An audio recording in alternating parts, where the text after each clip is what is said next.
Good morning students, welcome to Gangotri group of school. आज हम energy transfer by the progressive wave study करने जा रहे हैं। जैसे कि कल मैंने प्रीवियस लेक्चर में मैंने बताया था आपको कि कुछ फॉर्मूले जैसे total energy, power, intensity, energy density, इन फॉर्मूले के बारे में मैंने मेरे प्रीवियस लेक्चर में बात की थी। आज मैं आपको बताता हूँ कि वो फॉर्मूले आते कैसे हैं। एनर्जी का जो फॉर्मूला मैंने कल आपको बताया था, डी बराबर half mu omega square a square into d x, वो किस प्रकार से आता है इसकी मैं बात करता हूं, समझे। तो इसमें पहले मैं एक वेव यहां दिखा देता हूं आपको, वेव का एक सेगमेंट आपको दिखा देता हूं कि देखो ये एक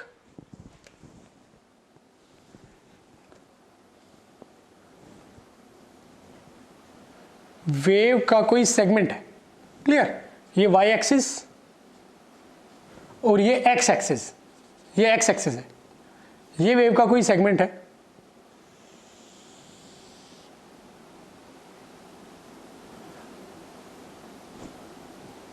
इसके मैं इस लेंथ की बात करता हूं, ए बी लेंथ ले लेता हूं। ये ए बी लेंथ है मेरे पास, छोटी सी लेंथ ए बी। ये लेंथ dl लेंथ है। कितनी लेंथ है? dl।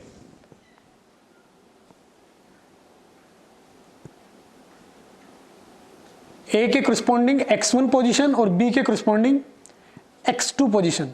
तो ये जो लेंथ आएगी, ये हॉरिजॉन्टल लेंथ, इस लेंथ को नाम देता हूं dx लेंथ, समझे ना। मतलब एक पार्टिकल है a और एक पार्टिकल है b। ए बी पार्टिकल की पोजीशन में डिफरेंस dx है और ए बी पार्टिकल की स्ट्रिंग में लेंथ में डिफरेंस dl है, समझे ना। ए बी पार्टिकल के बीच स्ट्रिंग पर लेंथ है dl और उनकी लोकेशन में डिफरेंस है dx। तो यदि मैं इस ए बी लेंथ का जो सेगमेंट है, इस वेव के ए बी लेंथ का सेगमेंट है, इसमें एनर्जी की बात करता हूं, तो मैं किस प्रकार से बोलूंगा इसकी एनर्जी, क्योंकि ये क्या कर रहा है, एसएचएम कर रहा है। तो इसकी काइनेटिक एनर्जी जो बोलूंगा मैं, वो बोलूंगा हाफ इसका मास वेलोसिटी का स्क्वायर, इसकी वेलोसिटी का स्क्वायर, और इसकी वेलोसिटी, क्योंकि ये बहुत ज्यादा छोटा एलिमेंट है, समझे, एक पॉइंट लाइक एलिमेंट है, तो वो इस प्रकार से बोली जा सकती है d y p by d t. इसकी लोकेशन यहां से x डिस्टेंस पे मैं मान लेता हूं कि ओरिजिन से x डिस्टेंस पे dx मोटाई का एक एलिमेंट है जिसकी लेंथ स्ट्रिंग पे dl दिखाई देगी मेरे को और लोकेशन में डिफरेंस dx। तो x पॉइंट पर ये जो पार्टिकल है उसकी velocity d y p by d t से दी जाएगी स्क्वायर। मैं जानता हूं कि इस इक्वेशन को, ये x एक्सिस में ट्रेवल कर रही है, लिखा जाएगा a sine omega t minus k x, ऐसे लिखा जाएगा, क्लियर। x एक्सिस में ट्रेवल कर रही है, तो जो वेलोसिटी आएगी x डिस्टेंस के पार्टिकल की, ये x लोकेशन के पार्टिकल का डिस्प्लेसमेंट है जो x लोकेशन पर है, ये जो मैंने लिखा। तो अगर मैं इसकी वेलोसिटी निकालना चाहता हूं तो मुझे इस प्रकार से डिफरेंशिएट करना पड़ेगा इस इक्वेशन को। तो मेरे पास आएगा a omega cos omega t minus k x, ये मेरे पास रिलेशन आएगा, समझे। पार्टिकल की वेलोसिटी ये आएगी। तो मैं equation a by equation a में लिखूंगा d के बराबर हाफ, देखो म्यू बराबर क्या होता है, d m upon d x, ये तो होता है d m upon d x. यहां एक बात ध्यान से सुनना है, स्ट्रिंग की लेंथ एक्चुअल में ये है, ये लेंथ है स्ट्रिंग की, ये स्ट्रिंग है अपनी नॉर्मल स्टेट में। जब पॉइंट ए को वाइब्रेट कराया जाता है फ्रीक्वेंसी से, तो वो ये स्ट्रक्चर ले लेती है, ये शेप ले लेती है, मतलब वो स्ट्रेच्ड फॉर्म में स्ट्रिंग की ये स्ट्रेच, स्ट्रिंग की स्ट्रेच्ड स्टेट में ये फिगर आएगी। अदरवाइज स्ट्रिंग ये है, ये, समझे ना। अगर मैं नॉर्मली स्ट्रिंग को टी टेंशन देके खींचता हूं तो अब मुझे एक लाइन दिखाई देगी, लेकिन अगर इसको चलाता हूं मैं बहुत तेजी से तो एक वेव नजर आएगी, और वो वेव स्ट्रिंग से ही मिलके बनी है। तो यानी इस स्टेट में स्ट्रिंग स्ट्रेच्ड है, इस स्टेट के रेस्पेक्ट में ज्यादा स्ट्रेच्ड है, क्लियर। तो मुझे ये बोलना चाहिए कि म्यू बराबर क्या आएगा, डी एम अपॉन dx, तो dm की वैल्यू क्या आएगी, यहां से dm क्या आएगा, म्यू इंटू dx। अब इन दोनों को यानी इसको और इसको इस इक्वेशन में पुट करता हूं, तो dm की वैल्यू आया म्यू dx और vp क्या आया, ये a omega cos omega t minus k x का स्क्वायर। तो मेरे पास आएगा डी के बराबर half mu a square omega square cos square omega t minus k x into d x. ये काइनेटिक एनर्जी मेरे पास आई। क्लियर, काइनेटिक एनर्जी, इसको नाम देता हूं इक्वेशन 1।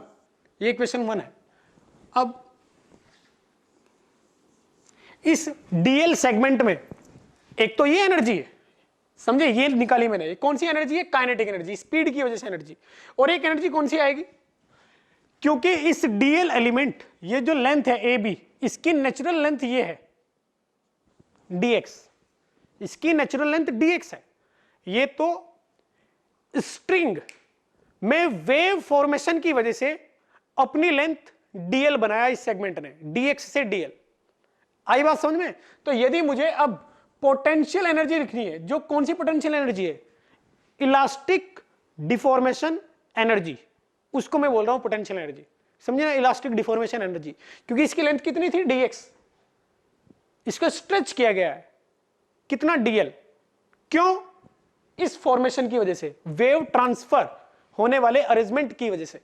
तो अब मैं लिखूंगा कि ये जो इस स्टेट में एनर्जी स्टोर होगी डिफॉर्मेशन की वजह से, वो आएगी force into increment in length dl minus dx, dl minus dx। Force कौन सा, जिसने ये इंक्रीमेंट दिया है, कौन सा फोर्स है वो, टेंशन फोर्स।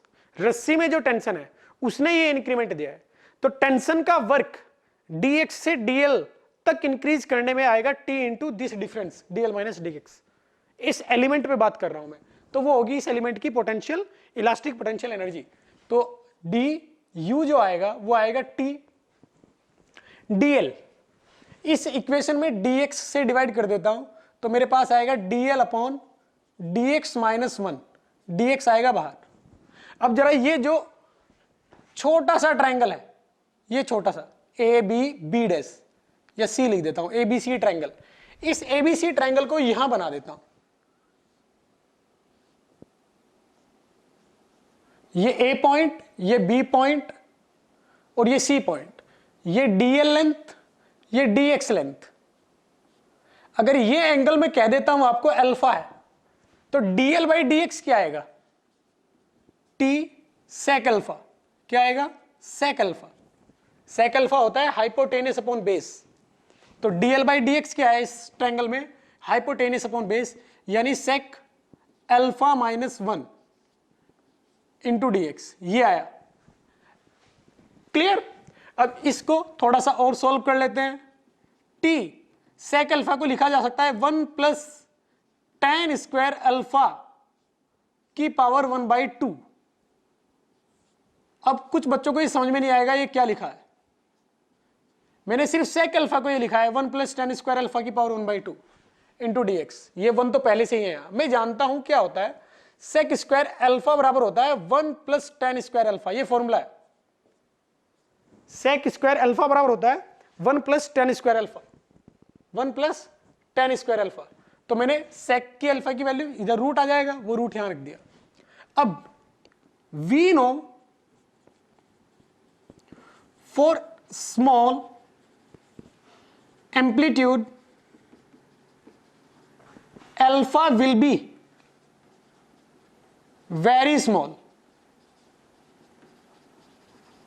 रियलिटी में स्ट्रिंग में जब वेव जनरेट की जाती है तो उसमें एम्पलीट्यूड बहुत ज्यादा छोटा होता है, जिस वजह से ये एंगल बहुत ज्यादा छोटा होगा। और यदि ये एंगल बहुत ज्यादा छोटा है तो tan अल्फा भी बहुत ज्यादा छोटा होगा 1 के रेस्पेक्ट में। इसलिए बाय दैट्स वाई अल्फा यदि छोटा है, that's why we can say tan alpha will be very small. Now we can use binomial approximation. Approximation use यहां किया जा सकता है. बाइनोमियल एप्रोक्सीमेशन क्या होता है? बाइनोमियल एप्रोक्सीमेशन होता है 1 प्लस एक्स की पावर n यदि लिखा हुआ है और x एक से बहुत ज्यादा छोटा है तो हम इसको ऑलमोस्ट मान सकते हैं 1 प्लस एन एक्स, चाहे यहां प्लस हो चाहे यहां माइनस हो, n आगे आ जाता है. ये बाइनोमियल एप्रोक्सीमेशन होता है. तो यही कहानी मैं इसमें यूज करने जा रहा हूं. तो du मेरे पास आएगा t 1 plus tan square alpha by 2 minus 1 into d x. अब इसमें देखो 1 से 1 गया, tan स्क्वायर अल्फा बाई 2. अब tan अल्फा क्या है? इस पॉइंट पर x पॉइंट पे यदि मैं यहां टेंजेंट ड्रॉ करता हूं, क्या ड्रॉ करता हूं? टेंजेंट. ये ड्रॉ किया मैंने a पॉइंट पर टेंजेंट. पॉइंट a पर मैंने टेंजेंट ड्रॉ किया, ये टेंजेंट. तो ये टेंजेंट ये जो एंगल बनाएगी पॉजिटिव एक्स एक्सिस से, इसका tan अल्फा क्या लिखा जाता है? dy by d x. dy by d x ही तो tan अल्फा होता है, स्लोप. तो इसका मतलब ये है कि इस इक्वेशन में t एक से एक गया, 1/2 tan अल्फा को dy बाई डी एक्स लिखा जा सकता है, क्योंकि dy बाई डी एक्स ही क्या होता है? Slope, tan alpha square into d x. तो मेरे पास फाइनली du जो आएगा वो आएगा 1/2 into T dy by d x. dy by d x इस इक्वेशन का dy बाई डी एक्स वो क्या आएगा? a k cos omega t minus k x, और माइनस बाहर आएगा, माइनस. अगर मैं इसको डिफरेंशिएट करूंगा x के रेस्पेक्ट में क्या आएगा? a sine omega t minus, minus है तो माइनस बाहर आएगा, आ जाएगा a के cos omega t minus k x T. ये पोटेंशियल एनर्जी आएगी du बराबर माइनस हाफ के टी के sine omega t minus k x. इस माइनस का औचित्य सिर्फ इतना है यहां कि ये छोटा सा डिक्रीमेंट हुआ cos ओमेगा टी, cos की वजह से. क्लियर? देखो इसको अगर मैं डिफरेंशिएट करूंगा dy बाई डी एक्स तो आएगा a माइनस के बाहर cos omega t minus k x. इसका मुझे स्क्वायर करना पड़ेगा और स्क्वायर करूंगा तो ये प्लस हो जाएगा, क्योंकि मुझे स्क्वायर भी करना है. तो a स्क्वायर के स्क्वायर cos स्क्वायर, तो ये माइनस नहीं बचेगा यहाँ. क्लियर? वो जो माइनस आ रहा था cos की वजह से नहीं आया, वो k के सामने माइनस था और माइनस के बाहर आएगा अगर मैं डिफरेंशिएट करूंगा. ये डिफरेंशिएशन का रूल होता है, क्योंकि x के रेस्पेक्ट में कर रहा हूं और x का मल्टीप्लाई कौन है? माइनस के, तो माइनस के बाहर आएगा. लेकिन स्क्वायर है ऊपर तो माइनस गायब हो जाएगा. a स्क्वायर के square cos square omega t minus k x into d x. तो मेरे पास du जो आएगा फाइनली वो ये आया, हाफ टी ए स्क्वायर के square cos square omega t minus k x into d x. ये फाइनल रिजल्ट मेरे पास आया. अब यहां से इसको ब्रैकेट में बंद कर देते हैं और इसका इक्वेशन का नाम देता हूं इक्वेशन 2. देखो ध्यान से इसको. अब इक्वेशन 2 को देखो. इक्वेशन 2 मुझे बताती है 1/t a स्क्वायर के square cos square omega t minus k x into d x. ये इक्वेशन 2 मेरे सामने आई. अब इसमें इस t को कैसे रिमूव करना है? मैं जानता हूं कि जो वेलोसिटी होती है वेव की वो रूट t बाय म्यू होती है. वेव की वेलोसिटी v नो ये होता है. तो अगर मैं इसको स्क्वायर कर देता हूं दोनों ओर से तो मेरे पास आएगा v स्क्वायर म्यू बराबर t. v स्क्वायर म्यू ये वेव की वेलोसिटी है इंटू म्यू बराबर t. क्लियर? तो t की वैल्यू मेरे पास ये आई. अब इसको और आगे अगर मैं दोनों ओर k से मल्टीप्लाई कर देता हूं k स्क्वायर से, तो यहां आएगा t k स्क्वायर, इधर k square v square mu. कर सकता हूं, ऐसे किया जा सकता है. क्लियर? अब मैं जानता हूं कि जो v होता है वो होता है ओमेगा बाई के, ओमेगा बाई के वी होता है। कल मैंने बताई थी आपके बात, ओमेगा बाई के कैसे, ओमेगा होता है 2 पाई एन और ये क्या होता है 2 pi by lambda, n lambda. मैंने बताया था आपको v बराबर एन लैम्डा होता है, तो एन लैम्डा को ऐसे भी लिख सकता हूं मैं, ओमेगा बाई के। आई बात समझ में? तो ओमेगा क्या आया, v इंटू के। अब ये इंफॉर्मेशन यहां पुट कर देता हूं, तो मेरे पास आएगा ओमेगा स्क्वायर म्यू बराबर टी के स्क्वायर। अब ये इंफॉर्मेशन इसमें पुट कर देता हूं इस इक्वेशन में, तो मेरे पास डी यू जो आएगा वो आएगा हाफ टी के स्क्वायर। टी के स्क्वायर किसके बराबर है, ओमेगा म्यू स्क्वायर के। तो टी के स्क्वायर को लिख देता हूं ए square mu omega square, a square T के स्क्वायर ओमेगा स्क्वायर म्यू कोस square omega t minus k x into d x. ये फाइनल रिजल्ट मेरे सामने आया किसका, पोटेंशियल एनर्जी का। ये पोटेंशियल एनर्जी है, इक्वेशन थर्ड। इक्वेशन फर्स्ट क्या था, काइनेटिक एनर्जी, उस छोटे से सेगमेंट की, उस छोटी सी लेंथ dx की काइनेमेटिक एनर्जी, बिल्कुल काइनेटिक एनर्जी ये आई थी। ये पोटेंशियल एनर्जी, क्या कोई डिफरेंस है? देखो half half mu mu A omega square, function भी सेम है, फंक्शन की फेज भी सेम है। इसका मतलब यह है कि स्ट्रिंग वेव में किसी भी सेगमेंट की जो एनर्जी होती है, काइनेटिक और पोटेंशियल, हर एक इंस्टेंट पर सेम रहती है। जिस इंस्टेंट पर वो मैक्सिमम होती है उसी इंस्टेंट पर, मतलब काइनेटिक एनर्जी जिस इंस्टेंट पे मैक्सिमम होती है उसे ही इंस्टेंट पर पोटेंशियल एनर्जी मैक्सिमम होती है, क्योंकि फंक्शन भी सेम है। कोस कोस, यहां बहुत बड़ा इल्यूजन क्रिएट होता है लोगों को। क्या इल्यूजन? वो इल्यूजन ये है, ये जो मैंने लेंथ बोला डीएल लेंथ, जो स्ट्रेच फॉर्म किया है डीएल, और यदि वो अपनी मेन पोजीशन पे होगी तो उसकी फॉर्मेशन क्या होगी, डीएक्स। एक्चुअल में एलिमेंट जो है वो डीएक्स लेंथ है, लेकिन जैसे ही समय बीतेगा तो वो डीएल हो जाएगी, क्योंकि वो ऊपर नीचे मूव करता है। समझे ना, वो डीएक्स एलिमेंट ऊपर नीचे मूव करता है। तो वो डीएक्स एलिमेंट एसएचएम कर रहा है। क्या कर रहा है? एसएचएम।